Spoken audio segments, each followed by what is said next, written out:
Baik Bapak Ibu jamaah yang dimuliakan Allah Subhanahu wa taala, kita mengkaji sedikit mengaji kita pada hari ini tentang adab menerima tamu. Apa-apa saja adab-adab kita tatkala menerima tamu. Di antara adab-adab itu ialah yang pertama, kalau ada tamu datang, mempersilahkan dia masuk. Mempersilahkan dia masuk. Kalau ada tamu, dia ketok pintu, assalamualaikum, kita jawab waalaikumsalam, buka pintu, persilahkan masuk. Masuk Pak, masuk Bu, masuk Kak, masuk Pak, masuk D, masuk Nak.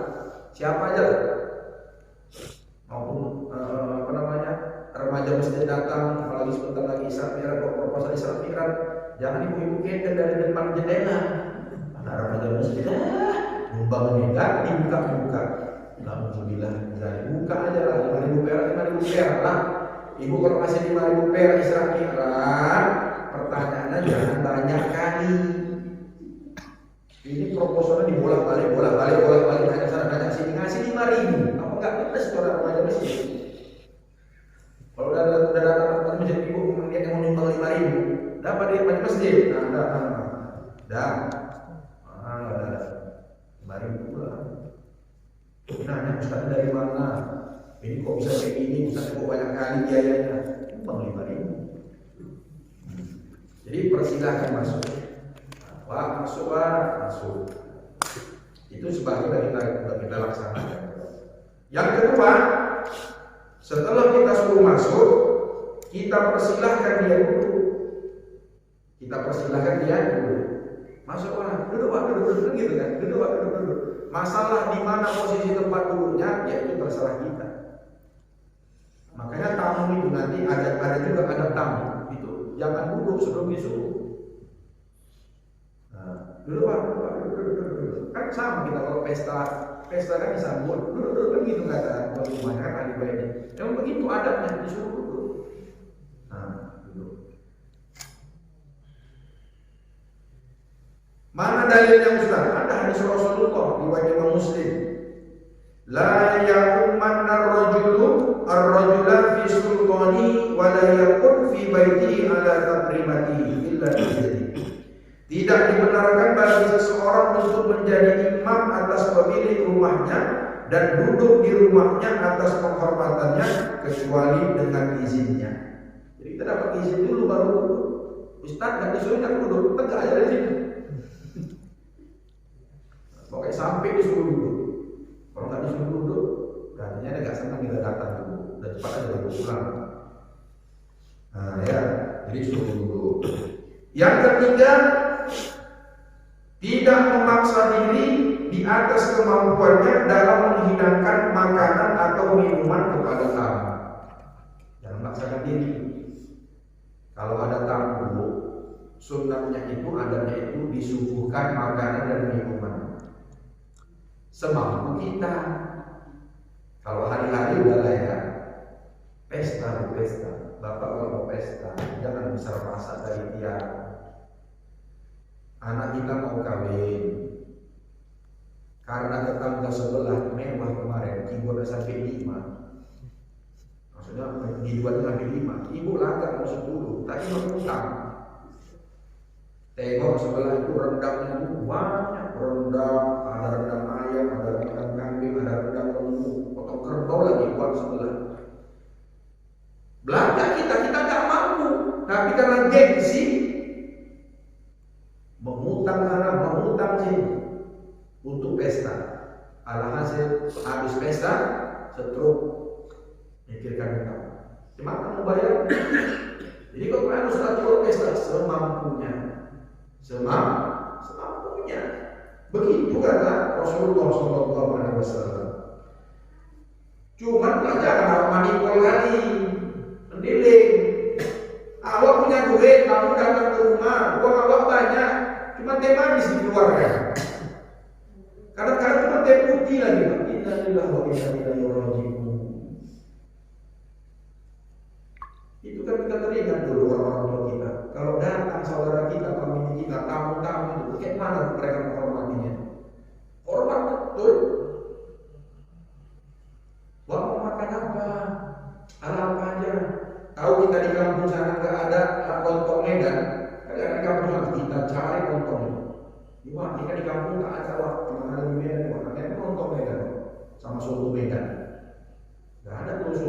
burung tua nggak ada, soto Sedipan nggak ada, soto Medan nggak ada, beli kan soto.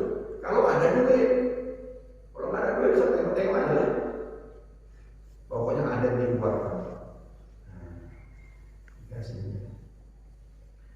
Karena Rasulullah bersabda, la takallafu lid-dhaif fatabghaduhu fa innahu man abghadha ad-dhaif faqad abghadha Allah wa man abghadha Allah abghadahu Allah. Riwayat Imam Abu Bakar. Janganlah kalian memaksa diri untuk memberikan hidangan pada tamu, karena sesungguhnya hal tersebut akan menyebabkan kalian membenci akan kedatangan tamu. Maka sesungguhnya barang siapa yang membenci tamu, maka dia telah membenci Allah. Dan barang siapa yang membenci Allah, maka Allah pun membenci terhadapnya. Jadi gini, kalau kita memaksakan diri memberikan kepada tamu itu sesuai dengan di luar kemampuan kita, kan kita benci nanti dengan tamu. Kenapa? Karena kita memaksakan diri. Datang-datang aja bentar, duit tak ada. Apalah mau kasih lagi? Akhirnya kita benci. Habis itu tutup pintu supaya orang tamu tak datang. Kenapa? Supaya tak keluar duitnya. Maka tengoklah rumah-rumah orang dulu. Tak lupa pagar. Tengok di kampung-kampung kita lupa pagar rumah.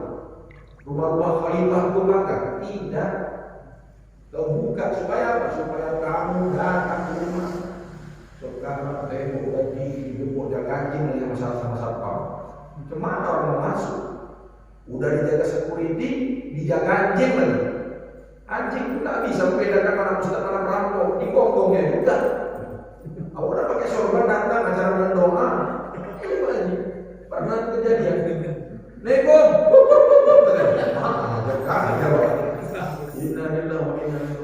Anjing di belakang. Ada security-nya. Saya tanya sama tuan rumah. Pak Haji pula kenapa anjing yang menjaga rumah ini tak cukup security? Security itu sekarang tidur dia, anjing tak pernah tidur.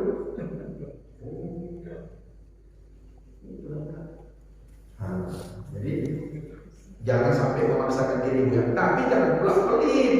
Jangan tadi manipulin. Kamu datang berdua jam 2 jam apa pun tidak keluar. Keluarkan.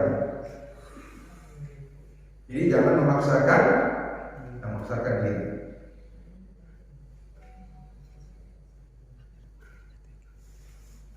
Kemudian senyum Pak.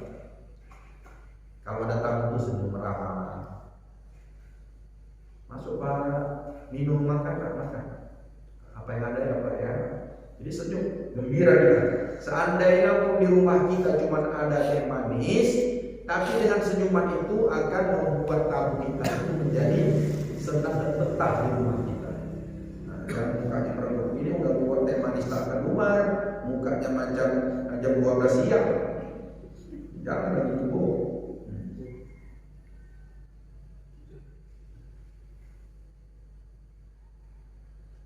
Karena kata sebahagian ulama, kalau tamu kita itu senang di rumah kita, senang dia di rumah kita, orang nanti sampai tidak bisa membedakan mana tamu, mana pemilik rumah, karena senang. Nah, tapi kalau nampak tidak senang, tamu kita nggak senang, udah jelas dah. Tahu lah kita siapa tuan rumahnya kan.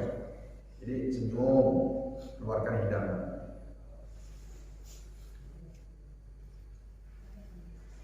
Kemudian yang keempat, setelah dihidangkan makanan, mempersilahkan kepada tamu untuk memakan hidangan yang telah disajikan. Nah, persilahkan. Silakan Pak, Bang, Kak, Wah, Nek, makan. Nah, itu dia. Ya, dipersilahkan makan.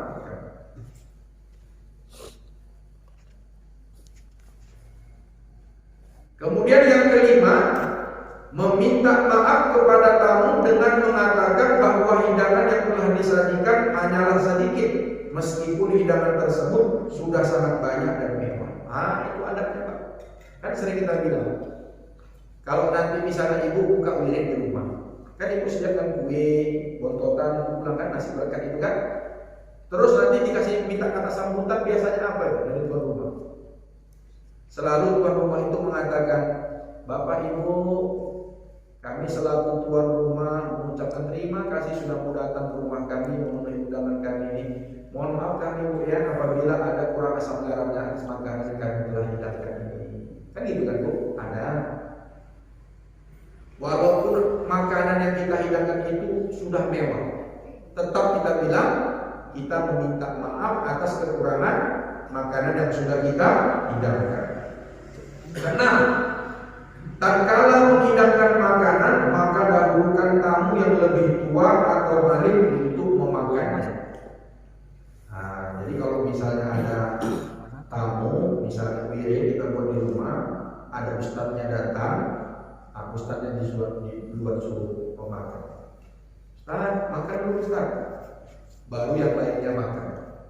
Atau yang lebih tua, ada orang yang lebih tua, misalnya abang kita, kakak kita, suruh makan dulu. Tapi kadang-kadang ada juga Ustaz datang dia ceramah, jangankan disuruh makan, makan tak ada. Biasanya Ustaz kita pulang bawa botol, tak ada. Minumannya teh manis, yang manis saja dikasih. Nah, jadi disuruh makan dulu yang alim atau yang ketujuh, menemani tamu sampai pintu luar rumah ketika izin akan pulang. Ini tidak banyak ditinggalkan ini, Pak. Mengantarkan tamu atau menemani tamu sampai pintu luar rumah ketika izin pulang. Kalau rumah Pak Haji dan sampai pagar, bukakan pagarnya kalau dia naik mobil. Kan gitu Pak. Jangan cuma di depan pintu rumah aja. Kurang adabnya. Kadang-kadang nggak diantar. Begitu keluar dari itu malah langsung ditutup. Buka. Itu siapa tuh? Itu siapa? Orang mau ngutang. Orang ngutang itu tak pernah tuh diantar sampai di depan pintu pagar. Pasti di gerbangnya Haji kan. Apalagi ngutangnya ada tiap bulan, bayar nggak payah. Ngutang nangis-nangis, begitu tagih awalnya nangis. Itulah Pak risikonya mengutang juga. Ya, jadi diantar sampai pintu luar rumah, bukakan pagarnya. Ya, begitulah adabnya. Kata Rasulullah, inna minas sunnati ayyakhrujar rajulu ma'a dhaifi ila babid dar. Di antara yang termasuk dalam hukum sunnah itu adalah hendaklah seorang laki-laki menemani tamunya tatkala akan pulang sampai pintu rumah. Dapat pahala kita. Sunnah itu mengantarkan tamu kalau dia mau pulang sampai ke pintu rumahnya. Ya ingat itu Pak. Kemudian yang kedelapan, tidak menyinggung perasaan tamu dengan gerakan atau hal-hal yang menunjukkan hal tersebut. Tidak menyinggung perasaan tamu dengan gerakan atau hal-hal yang menunjukkan hal tersebut. Kita kurang senang dengan tamu. Jangan tunjukkan tidak senang kita itu kepada tamu. Macam mana caranya Ustaz? Bisa dengan ucapan, bisa dengan gerakan, atau dengan kode. Tak senang kita dengan tamu, pergi kita ke dapur, banting, ada tuh kode tuh, tamu tuh selalu ada deh. Kadang-kadang masuk kamar, berubah, dibantingkan pintu kamar, itu menunjukkan tuan rumah itu tak senang. Jangan gitu, jangan gitu. Kadang-kadang apa satu lagi biasanya kodenya, kita sapu. Makan dia kan, ini yang sapu. Itu kan bahasa isyarat Pak berulang. Usir kan, tapi nggak dibilang begitu. Disapunya, nggak ada yang disapu. Kalau masih ada tamu itu jangan disapu. Pantang kata orang tua kan bukan Pak. Jangan disapu. Pantang itu kata orang tua. Itu kenapa? Takut menyinggung perasaan tamu. Tamu itu mesti dihormati. Rasulullah menyebutkan, "Maka yu'minu billahi wal yawmil akhir falyukrim dhaifahu." Barang siapa yang beriman kepada Allah dan Rasul pada hari akhirat, maka muliakanlah kamu. Dimuliakan tamu itu. Jangan sampai tersinggung perasaannya. Nah, dengan berbagai macam gerakan dan hal-hal yang menunjukkan hal tersebut. 9. Berjabat tangan dengan tamu yang sesama mahram. Kalau tamunya laki-laki, saudara kandung kita disalah. Mana? Cium. Cium. Mahram kita ke papa. Bini orang datang jangan dicium, suami orang datang jangan dicium tangan, jangan salam tangan, haram. Ini aja. Kasih apa? Kalau yang bukan mahram. Jadi berjabat tangan. Yuk. Kemudian berdiri ketika menerima tamu. Ada tamu datang, jangan duduk, berdiri. Jadi nanti kalau pesta datang tamu, berdiri. Memang agak capek menjadi ahli baik. Berdiri, duduk. Nanti mau terima duit. Diri, duduk. Memang gitulah ada tamu berdiri, ada tamu silakan istirahat, ada tamu silakan masuk Pak, makan ya Pak, di sana makanannya, berdiri. Kemudian yang ke-11 menyambutnya dengan senang hati. Senangkan hati kita. Senangkan. Kenapa kita disuruh berjabat tangan, berdiri ketika menerima tamu, menyambutnya dengan senang hati? Ada hadis Rasulullah menyebutkan, tasofahu yadhabul ghidlu an qulubikum. Saling berjabat tanganlah kalian, niscaya akan hilang rasa dendam di hati kalian. Jadi dengan berjabat tangan itu sesungguhnya bisa menghilangkan rasa dendam di dalam hati kita. Ternyata Pak, coba kita tanya dokter ya. Ini tangan-tangan kita diangkat, urat-uratnya bisa menghubungkan langsung ke hati kita. Jadi kalau ada orang bersalaman, itu macam kontak dia langsung menusuk hati kita itu, sehingga rasa dendam kita itu hilang. Makanya Pak perhatikan Pak, dalam wirid-wirid, dalam pengajian-pengajian kalau ibu om bapak perhatikan, tahu kita tuh mana orang yang gak cakapan, mana orang yang bermusuhan itu. Lagi salaman gitu, digelangkannya. Itu tanda tuh belum hatinya. Selam, sholat aja, sholat nanti dia berjamaah.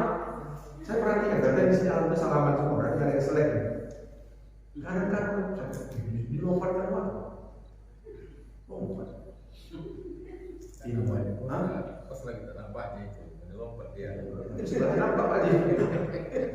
Tahu dia gak suka sama orang. Kalau kita punya rasa sakit hati sama orang benda, selalu cium peluk ya, insya Allah. Ibu kalau ada masalah dengan tetangga itu salam kamu peluk dia. Bukan, nggak mau aku kan. Lu kan, kalau udah beratus ribu juta utang sama kakak itu, wah itu. Tapi kita salam kita peluk, pulang kan. Hari raya tahun depan gue bayar utang. Apa dia bilang? Oh iya lah. Lalu udah gondok kali tadi dia tuh. Karena itu salam ibu peluk dia lah. Tahun depan saya, tahun depan tak bayar lagi, salam lagi bu. Tapi kalau bagaimana kita kejar saya?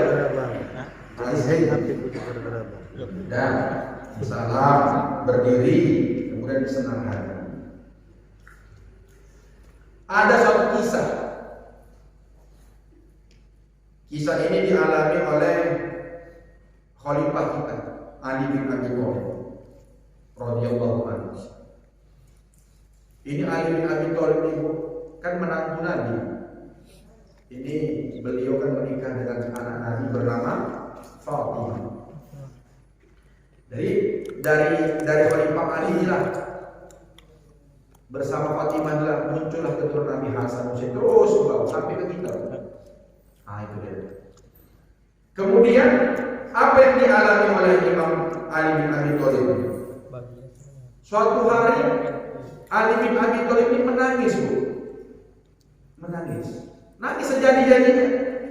Kemudian beliau ditanya, "Wahai Khalifah, mengapa engkau hari ini menangis?" Apa kata beliau? Apa jawab beliau? Udah seminggu rumahku ini, namun tak ada tamu yang datang ke rumah. Seminggu dan tak ada tamu datang ke rumahku. Nangis Ali bin Abi Thalib. Berapa lama Pak? Seminggu rumah Ali bin Abi Thalib tidak didatangi tamu, nangis dia. Kalau kita senang kita kan, tamu tak datang ke rumah. bukan dalam hidup kita. Padahal nanti ada berikutnya nih, Pak. Bagaimana kemuliaan orang yang memberikan makanan itu? Apa faedahnya? Nah, dan begitulah Ali bin Abi Thalib. Jadi kalau ada giliran wirid malam Jumat jangan ditolak, Pak. Jangan ditolak. Jangan ditolak. Paling-paling kita dapat jatah wirid di kampung kita setahun sekali, Pak. Ini Imam Ali bin Abi Thalib seminggu aja dia gak datang tamu ke rumahnya, nangis dia. Nah, kadang-kadang sedih lah, Pak ya. Rumah kita cantik besar. Apakah pernah kita merenung? Kok gak ada orang mau tamu ke rumah? Introspeksi diri. Mungkin kita galak kali sama orang, atau kita pelit. Duanya itu, kalau gak galak pelit malah sama tamu rumah. Dan berikutnya yang ke-12, menyuapi sang tamu ketika menghidangkan makanan. Nah, ini mungkin agak kurang lazim disuapi. Makanya kalau ulang tahun kan disuapinya ulang tahun tamu tidak apa. Ini mungkin kurang lazim lah kalau untuk menyuapi sang tamu ya. Tapi bisa jadi kalau rumah kita datang, kita suapkan dulu. Ini. Jangan tunggu sakit suami kita, emak kita baru disuapi. Itu yang maksudnya ini. Jangan udah di rumah sakit baru kita suapkan. Ya Bu, Ibu pernah nyuapkan suami Ibu makan? Pernah waktu sakit aja ya? Sama ulang tahun ya? Atau tanggal muda? Atau anniversary? Tiap hari lah Ibu suapkan. Apa makin cinta di sana? Malas ya? Makanya bapak-bapak, saya pesan Pak, jangan kasar galak sama istri. Betul Bu? Ini perempuan ini memang senyum karena mau dia menendam. Perempuan ini mau menendam. Dia nggak melawan kita, kita marahin, kita bentak, bahkan pernah kita pukul. Hampir tiap hari kita marahi istri kita. Kawin, ber-20 tahun kita kawin, asing dari pasangan kawin. Dia diam. Tapi dalam hatinya, awas dia. Udah berapa kali kita kawin kau mencuci baju kau gak pernah bersih kau. Memang lah. Ibu kalau begitu kan Bu, memang gak melawan karena kan Ustaz jangan melawan suami. Tapi disimpannya satu-satu. Dan memori orang ini kuat Pak. Kalah memori kita. Paling masalah ini. Hebat ini.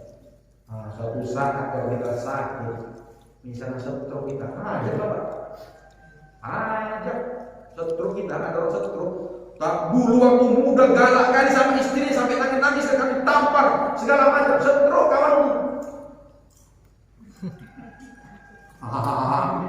Minta minum.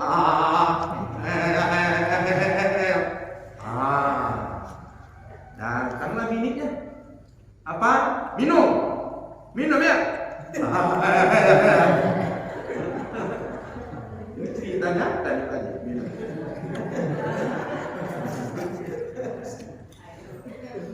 Minum dulu.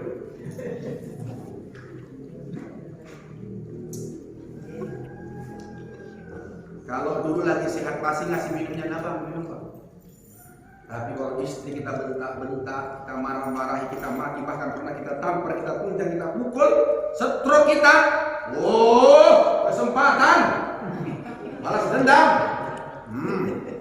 Apa Bang? Minum. Abang mau minum? Nangis. Ya kan Bu, orang stroke kan gitu. Minum Bang, minum. Keriak kali kok dulu ya. Dulu kok tenang, minum. Gitulah mak kan betul. Betul kan. Hati-hati lah Bapak. Pulang dari sini baik nama Ibu. Maka saya sama istri saya, memang istri kita ini Pak tidak tiap hari menyenangkan hati kita.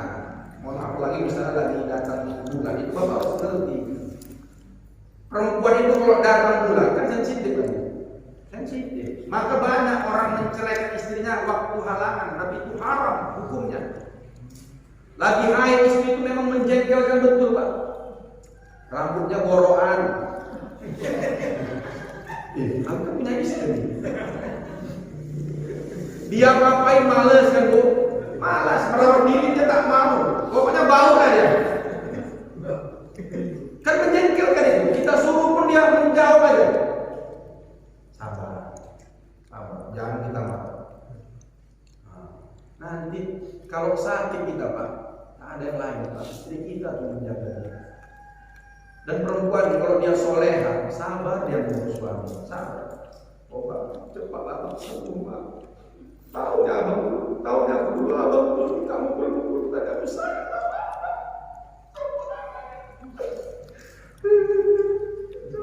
Kita berangkat umroh, jualan ada cincin kue. Berangkat umroh. Dirawat, dimandikan kita Pak. Kita udah kalau istri kita soleha, dirawat. Kalau nggak macam tadi lah, mendendam dia hajat kita. Jadi sering-sering baik sama istri, suapin, tidak menunggu momen-momen tertentu. Ya Bu, pulang dari sini Bu bisa suapin suami, sulangin suami, sulang kan ada Bu. Nanti pulang Ibu, rumah dibawa kue, bapak anak. Hebat kok ya baru pulang ngaji dia, bang tadi ngaji ada. Bukan ngomong tadi kau ada. Bang tadi ada. Udah 40 tahun Bapak kami tak pernah disulangi, pulang dari ngaji itu disulangi. Lupa ngomong tadi kan. Ya Pak. Makanya dibiasakan yang baik itu supaya dibilang tak perlu tadi. Ya kan. Kan gitu kita Pak. Istri kita di rumah nggak pernah cantik, ya tiba-tiba cantik kan tak heran. Padahal ibu baru pulang pengajian tadi malam. Kata Ustadz, ibu berdandanlah untuk suami. Jangan ibu mau pergi undangan aja setel kandas, tapi di rumah nanti pakai baju koyak-koyak, minyak wanginya kumbal piring sama balsem. Jangan, cantik lah dia. Begitu buka, assalamualaikum. Salam bang. Cantik tadi kau deh. Mungkin kau iya Pak. Ibu tadi kau dia. Bapak kita kalau bilang gitu, kalau itu cantik itu udah terima aja lah Pak. Hampir proses juga terima. Bapak pun jangan menuntut ibu cantik, kan? Tapi bedaknya nggak dibelikan kan bukan? Boleh kan lah ya kan? Tak dibelikan bedaknya ya kan? Kalau mau MS Club toko saya, itu bukan. Biar cantik ibu sedikit kan? Lagi cantik untuk suami. Iya. Kemudian berikutnya ke-13, harus mengetahui bahwa para tamu yang datang hanyalah makan apa yang telah Allah rezekikan kepada mereka dan tidak mengurangi rezeki pemilik rumah. Jadi kalau ada tamu datang ke rumah kita, kalau kita hidangkan makanan kepada mereka, itu hanyalah rezeki makanan yang telah Allah rezekikan kepada mereka. Memang udah rezeki mereka itu. Dan tanamkan kepada diri kita, itu tidak akan mengurangi rezeki kita. Memang rezeki orang itu. Jadi kalau kita menghidangkan makanan, harus kita ketahui, kita sadari dan kita yakini bahwa makanan yang kita keluarkan itu memang rezeki tabung kita. Karena kan di balik harta kita kan ada rezeki orang lain. Makanya kita diwajibkan berzakat, disunatkan kita bersedekah. Itu. Jadi jangan sampai kita berpikiran kalau kita datang tamu ke rumah kita siapkan makan untuk mereka, itu mengurangi rezeki kita. Sebaliknya itu akan menambah rezeki kita. Coba didengarkan hadis Rasulullah. Makanya saya senang menerima tamu. Pantang ada acara saya buat jamuan tamu. Apa sabda Rasulullah? Ini ingat pegang kuat-kuat nih hadis Rasulullah. Ad-dhaifu ya'ti bi rizqihi wa yartahilu bi dhunubil qaumi wa yumahhisu anhum dhunubahum. Seorang tamu datang dengan rezekinya masing-masing dan dia pulang dengan membawa dosa-dosa tuan rumah dan membersihkan dosa-dosa mereka. Datang tamu ke rumah kita, kita hidangkan makanan, dia pulang membawa rezeki, dia datang membawa rezeki, pulang dia membawa dosa-dosa kita. Diampunkan Allah dosa-dosa kita. Ini masih satu, nanti ada lagi yang berikutnya. Jadi jangan pelit kita, jangan marah kita, jangan risau kita kalau tamu sering datang ke rumah. Bayangkan, tamu itu datang bawa rezeki. Kadang-kadang kan tamu itu kan ada yang pengertian dia kan. Setiap dia bertamu paling tidak pinomat dibawakan yang gorengan. Tapi memang ada juga tamu tak ada otak. Ada. Tahu dia bawa anjing baik, datang dia beli cepat supaya gratis makan. Kan bawa rezeki dia tuh, Pak. Rezeki. Kemudian tamu kita pulang tuh gugur dosa-dosa kita. Dosa-dosa kita tuh dibawa dan keluar. Maksudnya bukan dia memikul dosa kita, tidak. Dengan sebab tamu datang ke rumah kita, keluar dari rumah kita, itu dosa-dosa yang ada di rumah itu diampunkan Allah. Luar biasa. Yang ke-14, menghormati tamu yang dikenal dan juga tidak dikenal. Maksudnya jangan membeda-bedakan. Tamu orang kaya kita servis, orang miskin kita biasakan, kenal kita istimewakan, tak kenal kita biasakan. Padahal harusnya sebaliknya. Dengar nih hadis Rasulullah. Rasulullah bersabda, "Man akrama dhaifan ya'rifuhu faka'annama akrama Rasulullah, wa man akrama dhaifan la ya'rifuhu faka'annama akrama Allah." Barang siapa yang menghormati tamu yang dikenalnya, maka seakan-akan dia menghormati Rasulullah. Dan barang siapa yang menghormati tamu yang tidak dikenalnya, maka seakan-akan dia menghormati Allah. Jadi kalau kita menservis tamu yang sudah kita kenal, biasa. Kalau diibaratkan dia, diibaratkan maka kita menghormati Rasulullah. Tapi kita hebat Pak, kalau ada tamu tidak kita kenal, kita servis sama bahkan lebih dari orang yang kita kenal, maka itu seolah-olah kita menghargai dan menghormati Allah Subhanahu wa taala. Ini maksudnya bukan bandingkan. Allah dengan Rasulullah kan tentu derajatnya berbeda. Tentu kan Allah yang lebih tinggi.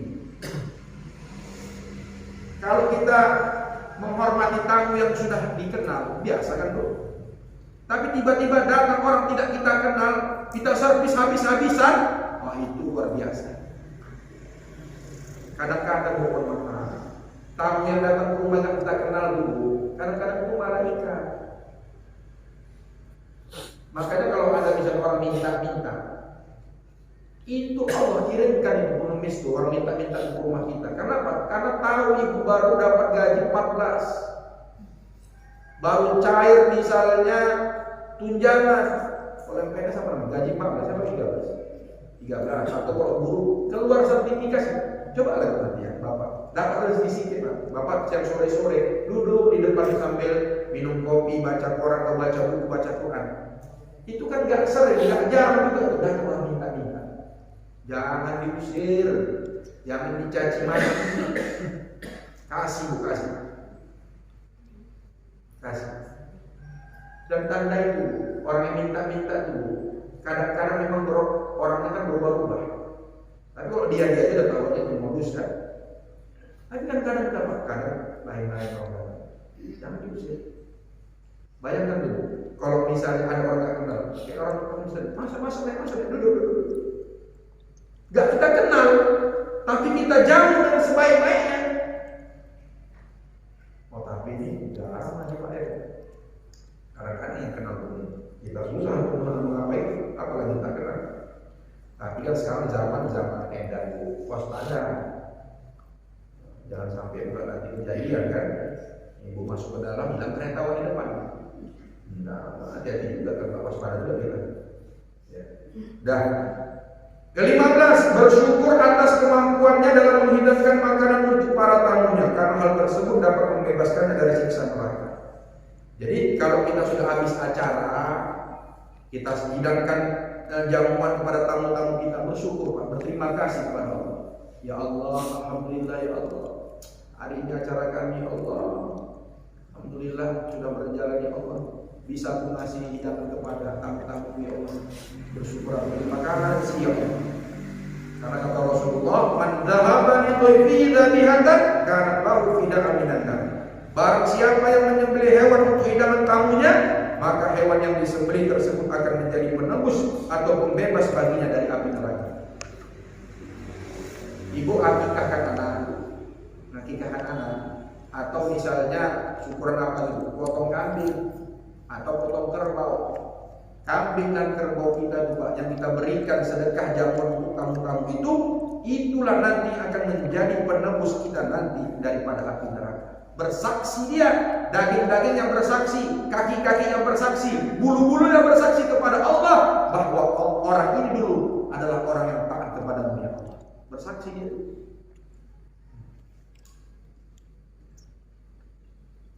(16) Bersyukurlah dengan kedatangan seorang tamu dan juga hidangan yang telah dihidangkan untuk tamunya, karena selama makanan atau minuman masih dihidangkan untuk tamunya, maka para malaikat akan selalu mendoakannya.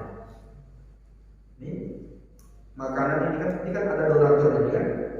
Ini donaturnya ini, selama makanan ini masih di sini belum disuapkan, selama itu pula para malaikat akan selalu berdoa memohon ampun atas dosa orang-orang yang memberikan makanan.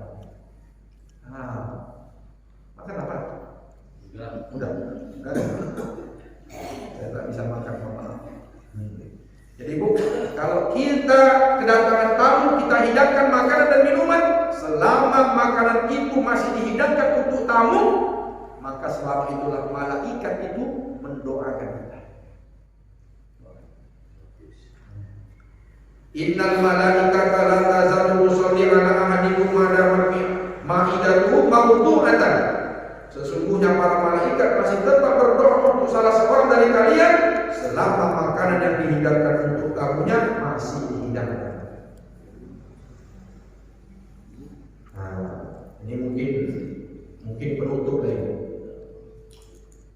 Ini ada amal, amalan.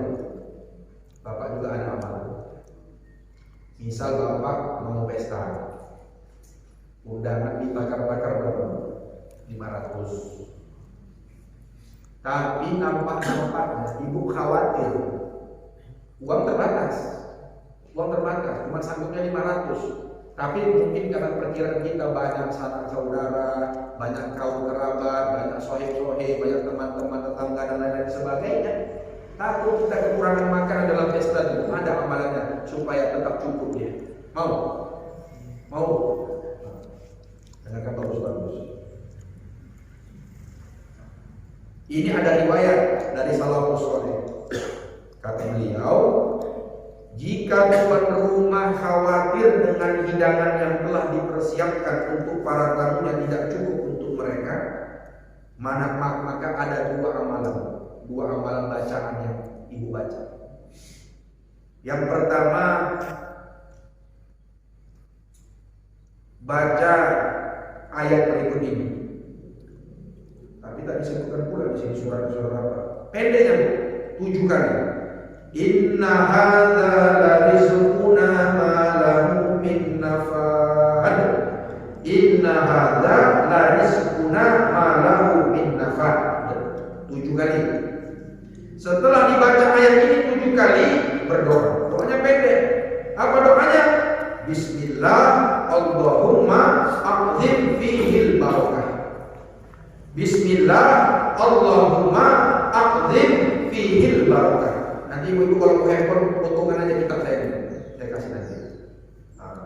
Yang pertama, baca ayat Al-Quran yang berbunyi inna hadza la rizquna ma lahu min nafad. 7 kali. Setelah itu berdoa kepada Allah, Bismillah Allahumma aqdim fihil barakah. Kalau kita amalkan 2 bacaan ini, insyaallah hidangan yang akan disajikan menjadi berkah dan cukup untuk para tamu yang hadir. Insyaallah.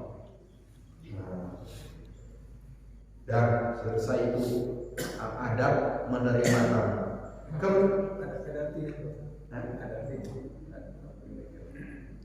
Kalau yang pertama, inna hadza la rizquna ma lahu min nafad. Sesungguhnya rezeki yang kau berikan kepada kami ini ya Allah min nafad, adalah datangnya dari Engkau. Kemudian bismillah Allahumma aqzifil barakah, dengan namamu ya Allah muliakanlah, tambahlah keberkahan dalam rezekiku itu ya Allah. Itu dia. Jadi memang doa-doa ini mesti yakin kan ibu, jangan gak yakin. Karena kalau orang yakin berdoa, salah satu syarat doa itu diterima Allah, yakin kita. doa itu diterima oleh Allah. Mungkin kita misalnya kita amalkan. Itu adab menerima tamu. Kemudian ini singkat, ada adab-adab bagi seorang tamu. Kita bertamu ke rumah orang, ada adabnya. Bukan tuan rumah aja yang beradab, kita pun sebagai tamu beradab. Yang pertama, dianjurkan bagi seorang tamu untuk mengucapkan salam kepada tuan rumah ketika baru datang dan juga ketika akan pulang. Bertamu datang ke rumah orang, assalamualaikum. Pulang, assalamualaikum.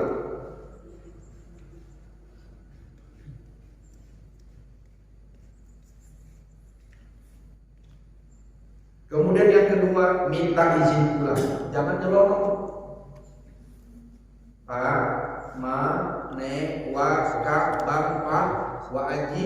Ini sini dulu ya Pak Haji, ya pulang. Alhamdulillah Pak Haji, terima kasih. Saya udah dijamin di rumah ini. Izin. Apalagi misalnya kalau undangan kan cari di depan rumah, izin, jangan nyelonong aja. Nah, jadi pulang minta izin. 3. Bagi tamu laki-laki maka janganlah duduk di depan pintu kamar yang dikhususkan untuk tamu perempuan. Begitu juga sebaliknya. Oh ini memang tak berat di zaman kita. Di zaman Rasulullah, kalau laki-laki bertamu ke rumah, itu perempuan pakai tabir. Ditabir, nggak boleh nampak, ditutup, harus tutup macam gini. Jadi ibu kalau misalnya menerima tamu ada laki-laki datang, itu nggak boleh berhadapan begini, tutup. Jadi ngomong gini aja, wah, iyo, kuahnya itu hijau lah, kuahnya itu hijau. Apa mau kau? Wah, kuahnya itu. Orang tak yakin dia bilang kuah itu di sebelah. Ada ditutup kan? Nah, ya kita tak bisa gitu. Kalau kita buat sekarang, susah lah. Kalau Allah kita pakai tabir kan, paling tidak tak usah memandang kepada wajah perempuan yang kita datangi. Tapi mohon maaf kalau ibu sendiri di rumah tak ada bapak, datang laki-laki, jangan suruh masuk. Ini malah ibu undang pula lagi suami tetangga di depan. Datang kau, dia cabut suamiku. Nah, ini namanya selingkuh tetangga. Ada lagunya kan? Nah, lagi janda-janda ada muda di depan, kaya pula ganteng, tantang aja lo. Kalau mau suruh dia lamar, yang selesai main ke rumah. 4. Tidak memandang ke arah tempat keluarnya makanan. Kalau misalnya ada makanan, jangan sering tengok-tengok tempat makanan tuh. Jangan sering-sering. 5. Apabila makanan yang dihidangkan telah dimakan, maka dianjurkan bagi seorang tamu untuk mendoakan pemilik rumah dengan doa berikut ini. Jadi habis kita makan doakan. Akala ta'amakumul abrar wa sallat alaikumul malaikah wa tatanazzalat alaikumur rahmah was sakinah wa dzakarakumullahu fi man indah. Ustaz tak pandai bahasa Arab. Doakan aja, ya Allah, mudah-mudahan makanan ini menjadi baik ya Allah kepada yang menyiapkannya ya Allah. Sampaikanlah kepada dia ya Allah, supaya mereka mendoakan dia ya Allah. Turunkanlah kepada ahli baik ini ya Allah rahmat dan ketenangan ya Allah. Kemudian sebutkanlah ya Allah tamuku ini Allah di hadapan Allah Subhanahu wa taala. Doakan, minta keberkahan, kemudian minta agar pemilik rumah ini sehat walafiat. Terima kasih Allah, sehat-sehat Wak ya. Terima kasih Wak, makanan enak kali Wak. Nah, mudah-mudahan Allah panjang, mudah-mudahan rezeki Wak undang lagi kami Wak ya. 6. Dianjurkan bagi seorang tamu untuk segera meminta izin pulang jika makanan atau minuman yang dihidangkan oleh tuan rumah telah selesai dimakan atau diminum, kecuali jika terdapat uzur. Jadi kalau sudah siap makanan diminum, dimakan, jangan lama-lama lagi, jangan pukul melutup lagi Bu. Nah, habis makan, gak lama, agak itu cepatlah pulang. Jangan lama-lama kan di sini. Nanti takutnya ibu minta tambah lagi. Jadi kalau penyanyi keyboard tuh kan lagu awak ya kan, lapar makan ya salam tamu-tamu udah ngasih aduk 5.000, tamunya 4 kali, aku gak kumpul ya pesta itu ya kan. Bawa anak gua lagi 5, innalillahi. Amplopnya kosong lagi, ya Allah ya Allah. 7. Tidak diperbolehkan bagi seorang tamu untuk duduk lebih dari 3 hari kecuali dengan ridho pemilik rumah. Kalau kita bertamu ke rumah orang, ke rumah saudara kita, maksimal 3 hari. 3 hari 3 malam, kecuali yang punya rumah ridho. Janganlah kau pulang, kakak masih rindu sama kau, anak kau kakak lagi. Aku ini kan PNS kan, 3 hari aku ada cuti di buku ini kan, pulang. Jangan lama-lama kan. Dia nggak kadang-kadang tua rumah tuh tak sudah nggak pulang. Tapi udah 3 hari kan, berat. Di 3 hari baru maksimal ibu ya, kecuali misalnya yang punya rumah ridho. Jangan lama-lama maksudnya, di rumah aku jangan lama-lama.